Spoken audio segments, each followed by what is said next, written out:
L'Union européenne s'intéresse de près au financement des infrastructures de charge, notamment rapides. Le budget consacré au transport et au réseau de transport et d'énergie est même l'un des plus importants de l'Union européenne. Oui, c'est vrai, c'est un des plus grands budgets de l'Union. Mais notre budget, comme j'ai dit dans ma présentation, c'est seulement un part. Il y a aussi la partie de la DG Régio pour le financement régional et aussi des membres d'État directs des ministères. Alors on fait ensemble un travail pour l'Europe et avec le but de compléter les réseaux transeuropéens du transport, mais aussi d'énergie et Internet. Au départ, vous financiez essentiellement des expérimentations et des projets pilotes. Maintenant, vous voulez aider à aller vers le marché ? Oui, c'est vrai. Dans notre programme, on finance des grandes infrastructures, mais dès 2010, on finance aussi des projets d'innovation, alors modernisation du réseau. Et dans ce domaine-là, on a dans le passé financé avec la majorité des real-life trials, ça veut dire des pilotes, pour un peu regarder les coûts à une échelle plus bas, plus petit. Et maintenant, nous sommes dans les trois carburants alternatifs, hydrogène, batterie électrique et gaz. On a plein dans le domaine de roll-out, ça veut dire de l'introduction et déploiement dans le marché en Europe. Si les grandes lignes de votre action pour les prochaines années sont déjà fixées, par contre, les budgets vont sans doute considérablement augmenter dans les prochaines années, notamment avec la future Commission européenne. Oui, on espère ça. Ce n'est pas encore pleinement décidé, mais on a un très grand succès maintenant avec l'innovation. Et je crois que c'est aussi maintenant le temps pour combattre le changement du climat. Et je crois maintenant, quand on voit les papiers, le budget prévu pour l'innovation, des nouveaux carburants par exemple, ça va augmenter d'une manière significante. Vous apportez des financements importants, mais vous souhaitez également que le privé s'implique davantage ? Oui, toujours on veut que le privé s'implique et on fait ça d'une manière systématique. On ne donne pas, parce que c'est quand même l'argent des contribuables, il faut être prudent.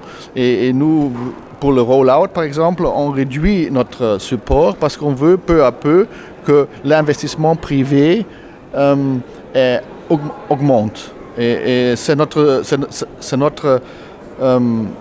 devoir systématique. On a par exemple, Juncker's Plan et FC et maintenant InvestEU sont des mécanismes pour organiser une augmentation significante d'investissement privé.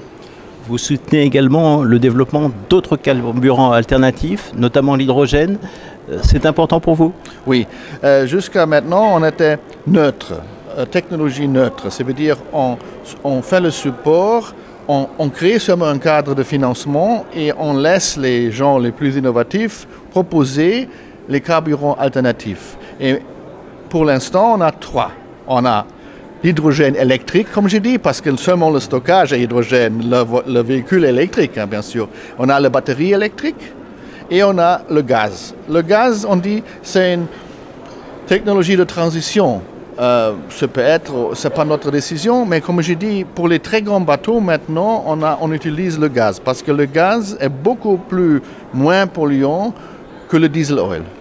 Et il faut utiliser qu'est-ce qu'on a pour combattre le changement du climat. Et, il faut réagir et commencer maintenant. Et nous, dans notre programme, on a déjà commencé avec le déploiement depuis 2010. Et dans le domaine de l'hydrogène, la France est plutôt en avance ? La France est parmi les meilleurs pays du monde en hydrogène parce qu'il y a quand même des régions qui sont très avancées comme la région autour de Lyon, l'Auvergne, mais aussi en Paris, on a transformé beaucoup de taxis pour l'hydrogène et il y a des endroits en France qui sont très très avancés. Pour vous, quels sont les types de transports les plus adaptés à l'hydrogène ?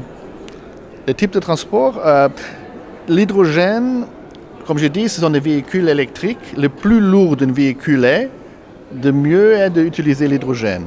Parce que quand on utilise la batterie, le plus grand le véhicule, le plus grand la batterie, le plus lourde doit être la batterie. Alors maintenant, avec notre technologie maintenant, on voit très clairement que pour les très lourds véhicules, comme les trains, il y a des trains qui n'utilisent pas les caténaires. Un caténaire, et là, parce que c'est peut-être pas assez fréquent. Et on commence déjà, Alstom a déjà publié, on a aussi financé ça. On voit que les trains avec hydrogène marchent très bien. Et aussi les bus, bien sûr, pour les villes. Et pour terminer, pour vous, l'avenir de l'hydrogène peut aussi passer par l'espace? Oui, comme j'ai dit dans ma présentation, c'était seulement une rêve. Puis on dit en espace, on utilise toujours l'hydrogène. Hein, c'est clair pour les rochers, pour les véhicules. Alors je crois que j'ai dit toujours, la future va avoir des batteries et l'hydrogène ensemble. On a besoin des deux. Mais comme j'ai dit, pour l'hydrogène, il y a une très grande, je crois, on va avoir un très grand avenir. Merci. Parfait.